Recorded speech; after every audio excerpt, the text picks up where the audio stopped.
Hello, everyone, and welcome to Hockey Night in Canada Online. I'm your host, Rob Pizzo, alongside Mike Brophy from CBCSports.ca on what, Mike, I like to call the most wonderful time of the year. Forget everything else. Did you put a tune to that? Oh, I'm not going to sing because we'd lose all of our viewers immediately, but it's at the time where guys like us lose touch with some of our loved ones for the next 2 months or so. But this is, to me, the best time in sports. Round number one, not to discount everything else right up to the finals, but round number one for me is just incredible. The first round is amazing to me because of the matchups and the great teams and the great hopes and expectations. And you don't even want to blink during the first round in case you miss something. And you're just bombarded with so much hockey and at a level that we just don't see in an 82-game regular season. We got plenty to get through, plenty of questions coming in via Twitter and Facebook, and let's let you know how you can send us even more. Jump on Twitter, @HockeyNight, @Rob Pizzo, @HockeyBrof with the hashtag HockeyNight, or jump on our Facebook page,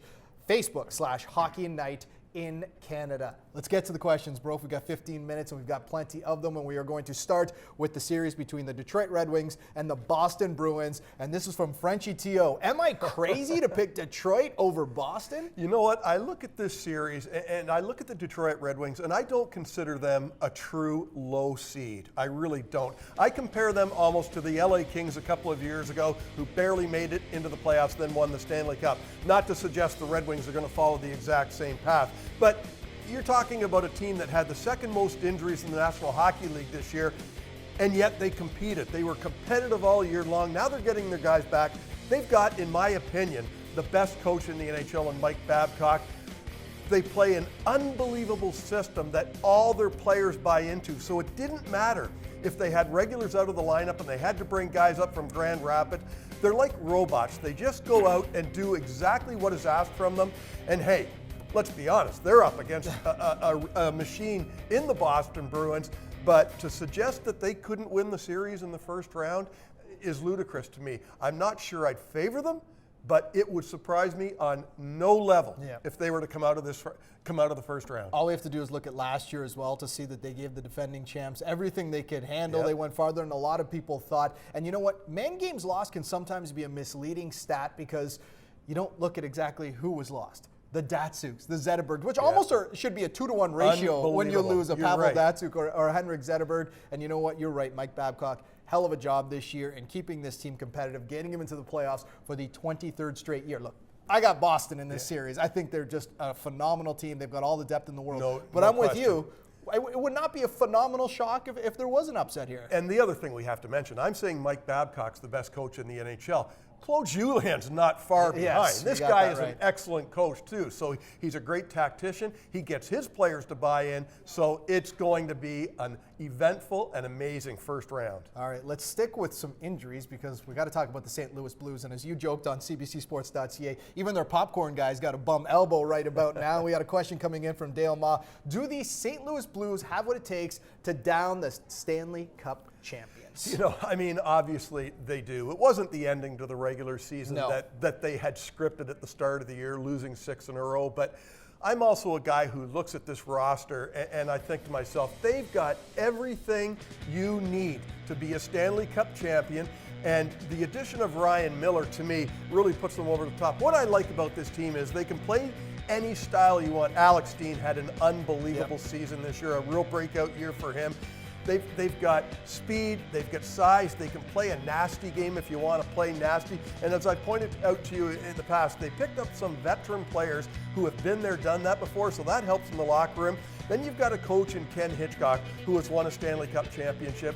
You've got a new goaltender in Ryan Miller, who to me is I don't know if I'd say he's unflappable, but boy, we saw in the Olympics in Vancouver that he can really carry a team by himself.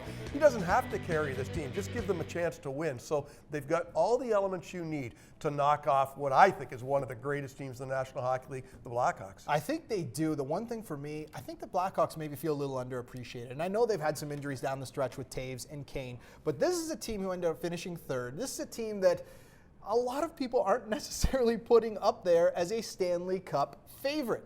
They're the defending champions. They should automatically be a top 3 seed regardless in the National Hockey League unless we've had massive changes. And for some reason, Corey Crawford, people are still questioning whether or not he can do it again. I know it's difficult to repeat. We haven't seen it since the Red Wings in 97 to 98, but if anyone can do it, this Blackhawks team certainly can. Let's move on to the only Canadian team in the Stanley Cup playoffs. Been a while since we've been able to say that. In fact, 1973 was the last time we could say it. It was the Montreal Canadiens, and that is the team representing Canada this year as well. What do you think the Montreal Canadiens need to do to be successful against the Tampa Bay Lightning? That's from Real Alex Hoyak. Well, I mean, obviously all their players have to play to their potential, but really when you look at the series, do you look any farther than Carey Price? Yeah. We saw what he did with Team Canada at the Olympics. He played superbly. I just really like this guy. And you know what I like best about Carey Price is his calm demeanor. I loved it a couple of years ago when they got blown out in an exhibition game, and he told everybody, it's preseason. Just cool down, just relax, you know. Carey Price is going to hopefully do for Montreal what Patrick Roy did, carry the team, be the central figure.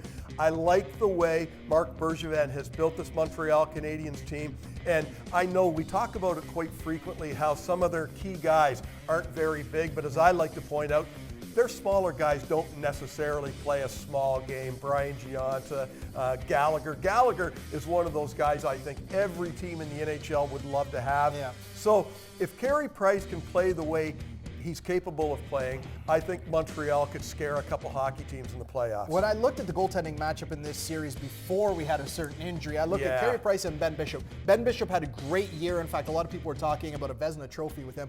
I looked at it like this. Carey Price, a little bit ahead of Ben Bishop. Now that we're looking at Anders Lindback, Bishop, this has gone down a lot for me. So I think the goaltending matchup here just really is one that is just completely uneven. Now, if Montreal does move on and Boston does move on because of the whole bracketology this year, I think what you said a second ago as far as size go is going to really hurt them because the Boston Bruins are certainly not one team you want to face when you're kind of small. Well, I mean, they can just steamroll over you. But I'll say it again, you know, the Montreal guys who are medium to small size, they don't play small. But it's difficult when you're going up against guys like Lucic and Chara, big-bodied guys who aren't afraid to use their physicality. Now, I mentioned the bracketology. It's the first time this year we're seeing something like this. It's very March Madness-like. And you know what? I've been entered in a few pools this year that you usually don't do. Usually you're dealing with players. So one of our questions coming in from 28 Doug, what are the odds on Colorado facing Columbus in the Stanley Cup final? Well, I wrote down in my notes here, you can read it. 1,000,000 to 1. 1,000,000 to 1. So you're saying there's a chance? Yes. What I'm saying is, I'm not going to downplay what either of these teams have accomplished this year. They are both teams on the rise. They should be proud of what they accomplished. I don't think either of these teams is ready to compete for the Stanley Cup yet. Patrick Roy has done an unbelievable job with the Colorado Avalanche in his first year. I still have a hard time believing it's his first year coaching in the NHL. He just seems like a guy, probably because he was a superstar and the fact that he was such a presence as a junior coach, that it seems like he's been around forever. Yeah. Look at the young players on Colorado, Matt Duchene, Gabriel Landeskog, Ryan O'Reilly. Holy cow, these guys haven't even come close to entering their prime yet. Columbus Blue Jackets, you look at Ryan Johansson, Cam Atkinson, you know, Boone Jenner. These guys are young, budding superstars. I think that both of these teams will give whoever they play a series because they're well coached and because I really don't think they get nervous in this situation. They just go out there and have some fun and they skate and they play hard. Are they going to compete for the Stanley Cup final? Not a chance are they going to be in the Stanley Cup final. Well, if that's what you have, you can rip up your bracket right about now. All right. It seems as though certain players are always on the hot seat when it comes to the playoffs. And ordinarily when a goaltender wins a Stanley Cup ring, you kind of get a pass in the future as far as if you have a bad series, maybe 2 bad series. Marc-Andre Fleury, certainly not in that camp. Every year now, ever since we saw him melt down against Philly, ever since we saw a bad series last year against the Islanders, it seems as though people are questioning him. If Fleury melts down, will Bylsma use Zadkov or Vokun? That from MD Nathan. Well, I spoke to somebody who follows the Pittsburgh Penguins, and they said unquestionably, it'll be Zadkov. He's been their backup goaltender. Yeah. You know, he's a 26-year-old, 6'2", 180-pound guy. 12-6-2, a decent record this year. His numbers are respectable. 2.61 goals against, 912 save percentage. At the end of the day, I don't know why I have this gut feeling that Marc-Andre Fleury is not going to have one of those Marc-Andre Fleury meltdowns. We saw last year he ended up being the backup goaltender in the playoffs, but I think he knows he's on the hot seat. He's a mature guy now. The only thing I'll say about Marc-Andre Fleury is don't make it hard on yourself. Just make the save. Give your team a chance to win. Don't try to leave your crease and do the fancy things, because that's when he seems to get in trouble. When he tries to do that little bit of extra. Absorb the puck, make the save. Let Sid and Malkin, when he gets back, let those guys handle the pressure and do what they do the magic. Just simplify your game and try to stop the puck. And I think he doesn't have to worry about that leash. When you start worrying about that leash and looking over at Dan Bilesma, if you allow a bad goal, I know it's easy for us to say standing here behind the desk. How many guys are like that? Yes, you just see it. Now this year, I know in the offseason, he did work with a sports psychologist. I think he's trying to get over certain humps. Looking over at Bilesma, am I going to get pulled? Am I going to get pulled? Is this last year all over again? If he can get past this first round, again, he doesn't need to necessarily steal games. He just needs to play solid hockey. I think he'll be just fine. And as you said, he won a Stanley Cup, so it's not like he was in the finals the year before. That's right. It's not like he hasn't proved to people that he can't do it. But I didn't like when he started the one playoffs, when he ran onto the ice and fell down and stumbled. That was a bad start to the playoffs. Bad Stanley omen Cup final. right there. All right, let's get to another question regarding the playoffs. Has there ever been a year in which there are so many good teams knocked out in the first round? I mean, you look at this year, and we have the new realignment, we have the bracketology, and the Western Conference is just so strong. But even in the East, you look at Boston and Detroit, we've talked about this series, one of these teams is going to be heading home after round number one. It's absolutely amazing. I haven't decided yet if I like this new playoff system. I'm going to have to wait and see how it unfolds. I look at St. Louis-Chicago series. How can you justify one of those teams going out in the first round? That's insane, and somebody could lose their job over that. You look at San Jose and LA. I mean, there's just so many good matchups. Chicago Blackhawks, we're sitting here saying that how can they not be considered, the definitive choice to be the Stanley Cup finalist or the Stanley Cup winner, and yet because of their first round matchup, they might not make it to the second round. So, again, to me, the jury's still out on this playoff system. I would hate to see too many good teams go out in the first round and then have a very predictable next three rounds. That would really bother me. Well, I think this year's a little different, and maybe we have to watch this process unfold under, say, 3 years. Because right now we've got so many teams in the West that have just elevated their game to another level. And that's why I'm really big on the Boston Bruins this year, not because of all the reasons we talked about. We know they're great. Their path to the Stanley Cup Finals is going to be a heck of a lot easier than a lot of the Western Conference teams. If they can get past Detroit, then you're looking at either Montreal or Tampa Bay. And if it's Montreal, as we mentioned, you can almost steamroll them physically. They don't have as tough a path as, say, a Chicago, a St. Louis, an Anaheim, a San Jose, an LA. They've got tough paths in the Western Conference. Well, you're absolutely right about that. And they generally dictate the style of play, too, which is another thing that really helps them. But you look at the first-round matchups in the Western Conference and just try to imagine how physical some of those series are going to be. The Chicago-St. Louis series, that is going to be an absolute war. And we ask this question every year when we get to playoff time. How do you have anything left to move on to the next round of playoffs? And how does the team that finally survives the Western Conference, how do they have anything left to meet their Eastern opponent? It's a real challenge. It's a real grind for these players. So let's talk about some of those players, because we've got a question coming in from Waldo16, Go Jets. I wonder who he's a fan of. Who do you think will be the top 5 individual performers, and are they enough to carry their team to the final? So we're not going to give you 5 each. We'll give you 3 each. Who are 3 guys that you're looking at? Well, it's funny. When I sat down to answer this question, last night I filled out a couple different hockey pools. And seriously, I think I have, St. Louis going all the way in one pool. I've got San Jose going all the way in the other pool. You're covering your bases. So when I'm looking at players, I could have easily picked 20 players here. Look at the guys I went with: Crosby, Kane, Tuukka Rask. I just think all these guys are so integral to their hockey teams. A guy like Tuukka Rask, I mean, he could just be the star of the playoffs. Sidney Crosby. I have no fear whatsoever saying that he's got as good a chance to lead the playoffs in scoring as he did in the regular season. And then Patrick Kane is just, to me, over the last couple of years, we've seen him mature as a young man. We don't see the selfies anymore or the party boy. He's a kid who really wants to win, and I like that about Patrick Kane. And he's become a young leader on the Chicago Blackhawks team. So, but I easily could have gone with the same guys you chose. Well, you look at someone like David Krejci. I mentioned before, I'm big on the Boston Bruins this year. He's led the playoffs in scoring in 2 of the last 3 years. Unbelievable. Okay, so if you're big on a team, you've got that stat. You've got the fact that he led the Bruins in scoring this year. He had the best plus-minus in hockey. This guy is an absolute beast. I'm going to say it here, and if it comes true, we're going to replay it. If it doesn't, we're going to erase the tape.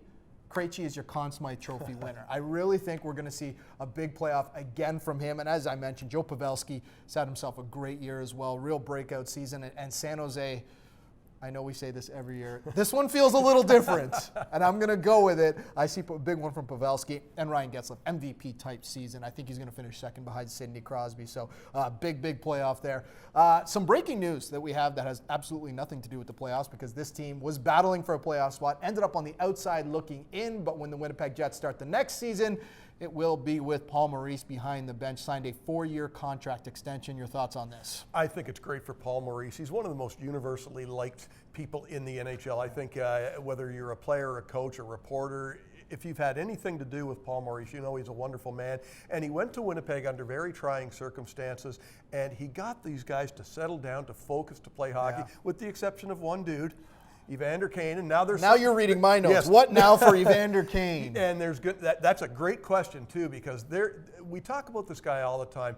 There are a few players in the National Hockey League who have this guy's natural ability. The question is, does he apply his God-given talent in the right direction?